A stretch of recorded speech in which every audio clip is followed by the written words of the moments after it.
This video is called Mental Illness, Not My Problem. I thought the same thing until 9 years ago when my niece had her first severe manic episode. She was diagnosed at that point with bipolar 1, which is the most serious form of bipolar that you can have. And at that time, our family's world tipped upside down, and it has never been the same since. This video is going to pull together from various entities and things that I find that I think others need to know and see. One of the first things I'm going to start with is a clip of a video from the Duke and Duchess of Cambridge and Prince Harry. Why has together and why mental health? It's your idea. It's your idea. It's a common thread, wasn't it? Mental health that just seemed to run between all the different areas that we were working in, so whether it's homelessness in the military with yourself and addiction with me, bereavement. There's this sort of underlying thread, wasn't there, of mental health. And this idea that there's all of us coming together to find a common theme and to show people how to have those, what we're calling sort of simple conversations, and starting those conversations, which is often the hardest bit, really. The three of them have started a organization that is called Heads Together, and it's headstogether.org/UK. And as they said, as Kate said in that clip, that they found that the common thread that seemed to run through a number of social issues that they have is mental health, mental illness. The next slides I'm going to share are shocking statistics that are provided by Ron Powers, who's the author of No One Cares About Crazy People. Ron has written a book that's called No One Cares About Crazy People, and it's a great book, and you can get it a number of different places, but I know you can get it on Amazon for less than $20. And I'm not getting paid for anything. I'm not getting paid for this at all.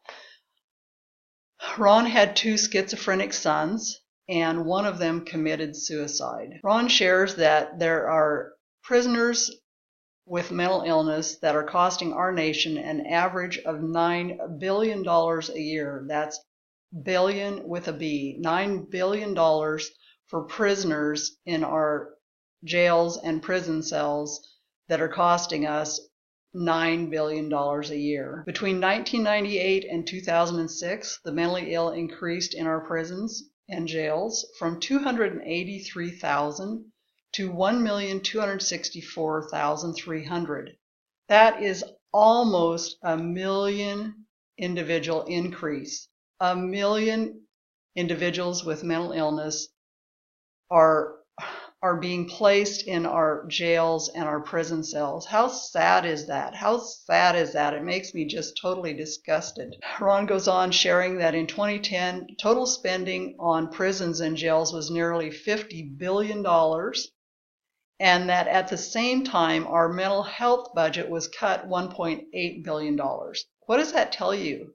Doesn't that tell you that we've got things completely backwards? What are we doing? What are we expecting our police and our law enforcement to do? They're the ones that are having to deal with the mentally ill, and they are not trained, and that's not their job.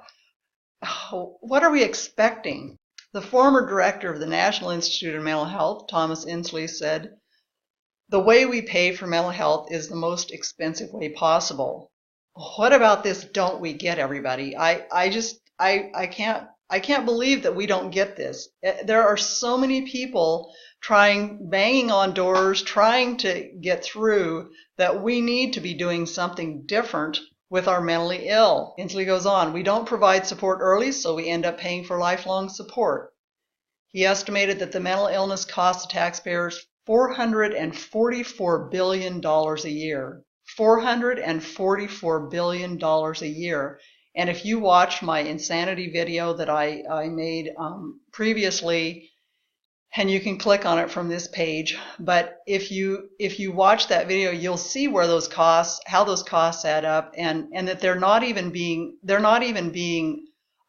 put into the mental health system fees and funding, they come through ancillary services. It's unbelievable. The National Alliance on Mental Illness, NAMI, estimated that for every $2,000 to $3,000 per year spent on treating the mentally ill would save $50,000 of incarceration costs.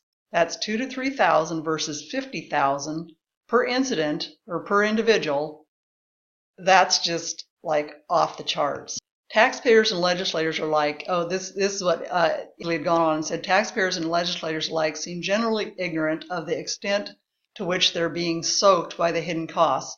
Public care costs far less than public jails. Another great book was authored by Patrick Kennedy of the Kennedy family.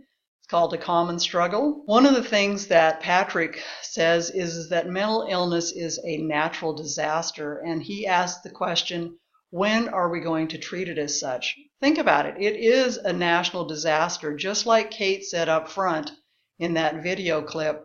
Their social problems all stem back, or a lot of them stem back to mental illness. The same thing is true here in the United States. When are we going to treat it as a natural disaster? I don't know if you've heard about the Arizona inventor who wowed Obama, but he now is facing a health crisis himself, and I'll show you a video clip back when he was an 8th grader, but he now has schizophrenia. Let me show you the video clip of his. This is him in the White House back when he was an 8th grader. All right. Okay. Here we go. So you just press this button right here and I'll probably angle this way so it doesn't hit that person close here. Yeah, I think that's good.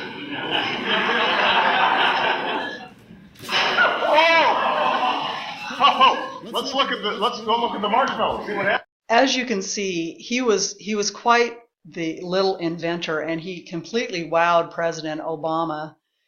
And since that, after that time, he went on and it was actually named as one of the top smartest kids in the, I think it was in the world. Anyhow, one of the top 10 for brilliance. And however, since that time, Joey Hootie is his name, and he began experiencing mental illness issues. He was actually working in China, and once his family got him home, they ended up realizing that he had serious problems, and he has been diagnosed with schizophrenia. It can happen to anyone, and it does. Western State Hospital here in Washington State has just recently announced that, or the Medicare and Medicaid has announced that they will not be funding Western State Hospital. Western State Hospital is the largest public mental health institution west of the Mississippi, and there are around 900 patients that are in that facility. And if that is defunded, it will likely close. And I ask, what is going to happen to those 900 individuals that are in that seriously mentally ill institution?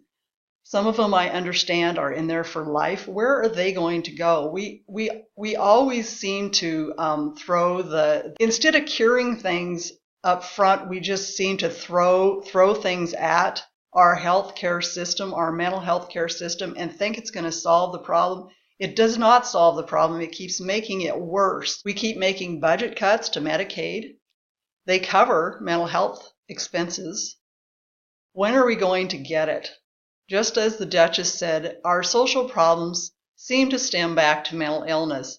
We need to get that, team. We need to get that, everybody. If we don't get it, we're going to be stuck with some catastrophic problems in our nation, and we already, our mental health system in our country is already at a catastrophic. Just like Patrick Kennedy said, this is a national natural disaster, and we need to be treating it as such. We need to totally be rallying around, figuring out how we can better be serving our mental ill, and in that process, we should be doing it for them. Believe me, we should be doing it for them.